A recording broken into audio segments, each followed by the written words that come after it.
ناس كتير قوي فاكرين ان النجاح الحقيقي محتاج وقت، بس الحقيقه ان الفرصه الحقيقيه بتتخلق بايديك وبذكائك وبمهاراتك. تعالوا نعرف ازاي نفتح لنفسنا ابواب النجاح من غير اي تدخل خارجي. الوساطه في المجتمعات العربيه والشرقيه ظاهره متجذره، لكن الاعتماد عليها بيحد من امكانياتك الحقيقيه. انك تقدر تخلق فرص بايديك هو سر الاستقلال المادي والمهني والمالي. الموضوع مش مجرد كلام، هو علم وعمل، بيحتاج خطوات واضحة ومثابرة وتطوير مستمر للذات. الفيديو ده هتلاقي خطوات علمية وأفكار مدروسة تساعدك إنك تبني هويتك بنفسك وتتفوق على أي عقبة بتقف في طريق، حتى لو مفيش واسطة ولا تعرف حد في المكان اللي نفسك توصل.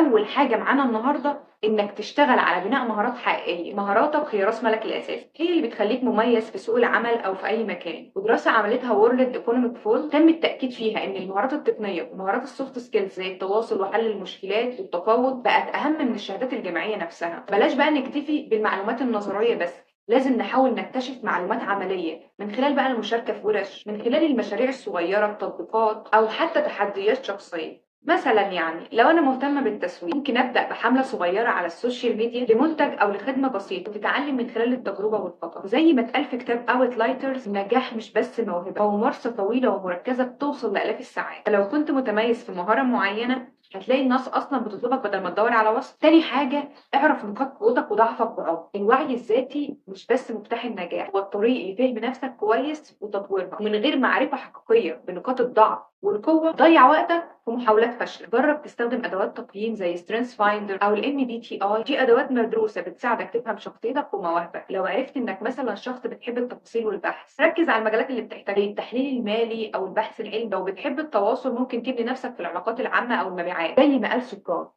الذات التي لا تعرف نفسها هي بحر عميق بلا شواطئ. تالت حاجة، اعمل شبكة علاقات قوية مش واسطة. شبكة العلاقات مش مجرد معارف، العلاقات مبنية على الثقة والتعاون. والسر في بناء شبكة علاقات ناجحة انك تكون دايما مبادر بالعطاء، سواء بنصيحة او دعم او حتى مشاركة. وفقا لدراسة من لينكد ان لقوا ان 85% من الوظائف الجديدة بيتعرف عليها الناس من خلال شبكات علاقات. ابدأ بحضور ندوات، مؤتمرات، شارك في جروبات الفيسبوك او لينكد ان. خليك دايما نشيط وعامل الناس باحترام وثقة، وخلي دايما هدفك انك تكون اضافة قيمة ليهم. رابع حاجة، انك تستغل منصات التواصل الاجتماعي بشكل ذكي. النهارده السوشيال ميديا هي منصة بناء علامة شخصية، البيرسونال براند. الفرص اللي بتجيلك منها كتير جدا، مش لازم تكون مشهور لكن لازم يكون عندك وجود ثابت وجمالي. شارك محتوى يكون ذو قيمة، سواء كان تعليمي او تحفيزي او حتى سرد لتجاربك الشخصية. كمان حاول تتفاعل مع الناس في مجالك، ترد على تعليقاتهم وتسأل عن آرائهم. وفي كتاب اسمه كراشنج ات بيشرح بالتفصيل ازاي تستخدم السوشيال بناء اسمك وشبكتك وفرصك بدون وصف. خامس حاجة، اتعلم تعرض نفسك بذكاء. مهارات العرض بتفتح لك ابواب كتيرة جدا، سواء بقى بتقدم نفسك في مقابلة شغل، بتكتب سيرة ذاتية، او حتى بتشارك في اجتماعات. لازم تعرف تقدم نفسك بشكل يبرز نقاط قوتك واهم انجازاتك. في كتاب كيف تكسب الاصدقاء وتؤثر في الناس بيأكد على اهمية التواصل الجيد،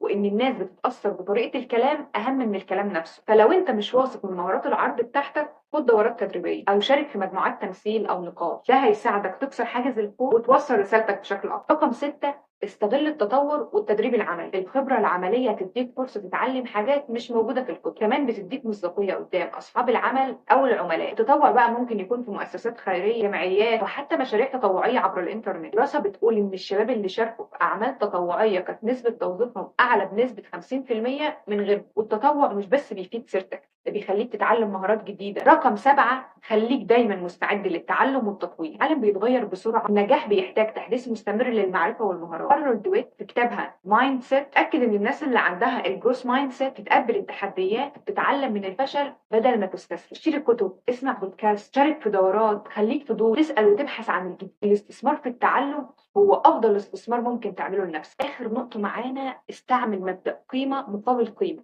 العلاقات الناجحة مبنية على العطاء بدون انتظار مقابل فوري. لما تقدم قيمة حقيقية للناس، سواء معرفة او دعم او تعاون، هتلاقي الناس بترد لك الجميل وبتفتح لك ابواب كتيره مقفوله. دايما خلي هدفك تكون مصدر فايده للناس اللي في محيطك، وده بيخلق بيئه دعم متبادله ترفع من فرص نجاح. زي ما قال روبرت كولير، النجاح هو مجموع الجهود الصغيره اللي بتتكرر يوم ورا يوم. العقليه اللي مش مستعده تتغير مش هتلاقي فرص جديده. افتكر دايما ان الفرصه عمرها ما هتيجي بسهوله، لكن انت قادر تصنع فرصتك بنفسك، بالتخطيط، بالتعلم، ببناء علاقات صادقه. الواسطه عمرها ما كانت حل.